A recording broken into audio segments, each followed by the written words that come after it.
Study corner and I am your host Swaliha Rahman Khan. आज मैं आपके लिए एक नया वीडियो लेकर आई हूँ जिसमें मैं आपको बताऊंगी कि ह्यूमन बींग्स के अंदर या एनिमल्स के अंदर भी एनारोबिक रेस्पिरेशन होता है। तो ह्यूमन बींग्स के अंदर एनारोबिक रेस्पिरेशन होता है का मतलब क्या हो गया कि ह्यूमन बींग्स बिना ऑक्सीजन के भी रेस्पायर करते हैं। इन सम केसेस कभी कभी कोई ऐसा केस हो जाता है कि ह्यूमन बीइंग की जो बॉडी है उसका कुछ पार्ट एनारोबिक रेस्पिरेशन कर लेता है।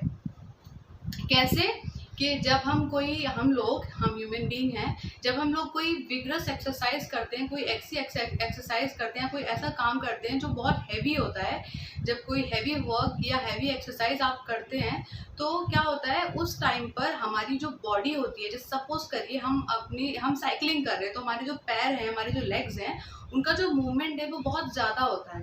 अब हमारी जो बॉडी है वो क्या कर रही है, ऑक्सीजन का इंटेक करती है। एरोबिक रेस्पिरेशन होता है हमारी बॉडी के अंदर। जो हमारा फूड है वो एरोबिक रेस्पिरेशन का क्या मतलब होता है कि जो फूड है, जो डाइजेस्टेड फूड है, उसका ब्रेकडाउन ऑक्सीजन की प्रेजेंट में होता है। किसके अंदर टूटते हैं वो? कार्बन डाइऑक्साइड और वाटर के अंदर टूटते हैं। बट जब हम कोई हैवी एक्सरसाइज करते हैं, जब जैसे मैंने भी आपसे बोला कि हम साइकिलिंग कर रहे हैं तो जो हमारी लेग्स हैं उसका मूवमेंट बहुत ज़्यादा हो रहा है, हमारी थाइस का मूवमेंट उसमें बहुत ज़्यादा होता है। तो अब हम ऑक्सीजन का इंटेक कर रहे हैं, ऑक्सीजन जो है वो थाइस तक पहुंच रही है और वहाँ पे मूवमेंट हो रहा है, तो वहाँ पर रेस्पिरेशन बहुत ज़्यादा, रेस्पिरेशन का जो रेट है वो बहुत हाई हो जाता है। रेस्पिरेशन का रेट हाई हो रहा है और ऑक्सीजन का जो इंटेक है वो स्लो होता जा रहा है। मतलब स्लो होता जा रहा है नहीं, मतलब वो स्लो है, मतलब जैसा प्रोसेस है एज यूजुअल है।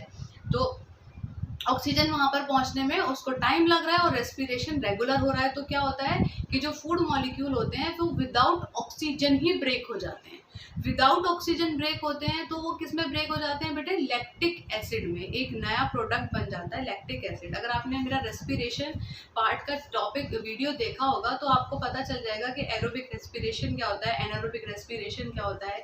एरोबिक रेस्पिरेशन में किस तरीके से कि पूरा ब्रेकडाउन हो जाता है फूड का, और एनारोबिक में कैसे पार्शियली ब्रेक डाउन होता है।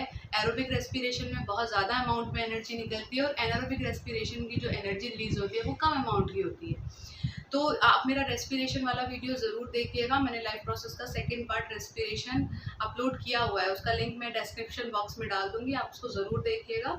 एनीवेज, तो जो हमारा एनारोबिक रेस्पिरेशन है वो ह्यूमन बींग्स में होता है। तो उसमें क्या होता है बेटे कि जो हमारी जिस जगह से हमने कोई हैवी वर्क किया होता है, हमारे हाथ हो गए, अगर हमने कोई हैवी बॉक्स लिफ्ट अप किए हैं, काफ़ी सारे हैवी बॉक्स हमने लिफ्ट अप किए, तो हमारे क्रैम्प्स आ जाते हैं हमारे हैंड की मसल्स में। तो क्यों आते हैं वो क्रैम्प्स? क्योंकि यहाँ पर वो रेगुलर रेस्पिरेशन चल रहा होता है, रेस्पिरेशन का प्रोसेस रेगुलर बेसिस पे चलता है और जो ऑक्सीजन का जो इंटेक होता है वो स्लो होता है in comparison to respiration process. तो जो फूड के मॉलिक्यूल हैं, जो डाइजेस्टेड फूड के मॉलिक्यूल है, वो हमारे साइटोप्लाज्म में ब्रेक हो जाते हैं विदाउट ऑक्सीजन। और विदाउट ऑक्सीजन जब वो ब्रेक होते हैं तो लैक्टिक एसिड में वो ब्रेक हो जाते हैं और उस टाइम पे हमें इंस्टेंट एनर्जी मिल जाती है ग्लूकोज के ब्रेकडाउन से। बट अब हमें उस टाइम पे एनर्जी तो मिल गई, बट ये जो लैक्टिक एसिड था, कार्बन डाइऑक्साइड निकलता है, तो कार्बन डाइऑक्साइड तो हमारी बॉडी से एक्सपेल आउट हो जाती है। आपको पता है कि हम ऑक्सीजन का इंटेक करते हैं, कार्बन डाइऑक्साइड हमारी बॉडी से एक्सपेल आउट हो जाती है।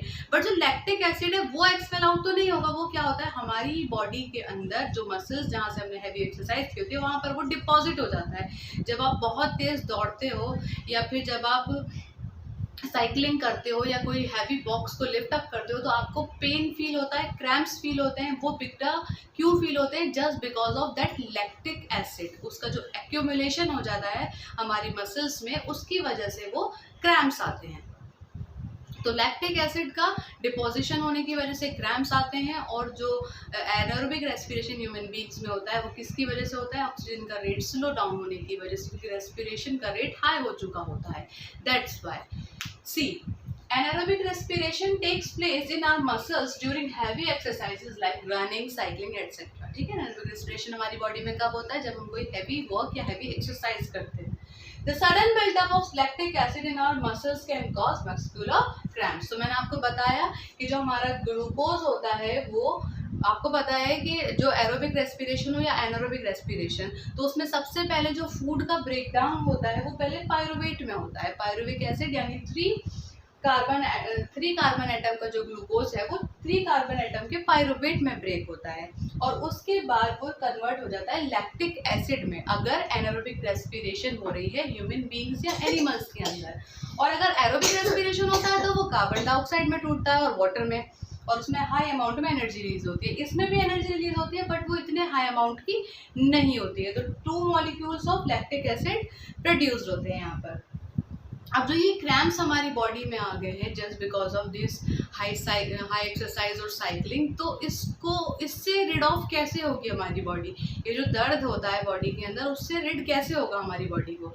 तो क्या होता है, अगर हम हॉट वाटर बाथ या फिर मसाज उस जगह पर करते हैं तो जो लैक्टिक एसिड होता है वो ब्रेक हो जाता है, किसमें? कार्बन डाइऑक्साइड और वाटर में। लैक्टिक एसिड का फर्दर ब्रेक डाउन हो जाता है, वो हमारी बॉडी से एक्सपेल आउट हो जाता है और हमें उस दर्द से रिलीफ मिल जाती है। अ हॉट वाटर बाथ और अ massage can give relief from this. तो यहाँ आपके 3 क्वेश्चंस लाइन वाइज हो गए बेटे कि एनारोबिक रेस्पिरेशन ह्यूमन बींग्स में भी हो जाता है और जो लैक्टिक एसिड होता है उसका एक्यूमुलेशन क्यों होता है हमारी बॉडी के अंदर, या लैक्टिक एसिड से हम कैसे रिड ऑफ कर सकते हैं, या हमारी बॉडी में क्रैम्प्स क्यों आते हैं हैवी एक्सरसाइज के बाद। तो इस तरीके के क्वेश्चन आपके बोर्ड एग्जाम में पूछ लिए जाते हैं और उन सब का एक ही सीधा सीधा आंसर है कि जो हमारी बॉडी में क्रैम्प्स आते हैं वो किस वजह से आते हैं, just because of anaerobic respiration. तो आई होप आपको ये वीडियो मेरा अच्छा लगा होगा, पसंद आया होगा और बहुत ज़्यादा इन्फॉर्मेटिव भी लगा होगा। तो अगर आपको पसंद आया है तो प्लीज़ मेरे वीडियो को लाइक करिएगा और मुझे लाइफ में और सपोर्ट करने के लिए मेरे चैनल को ज़रूर सब्सक्राइब करिएगा और शेयर कीजिएगा। Thank you so much.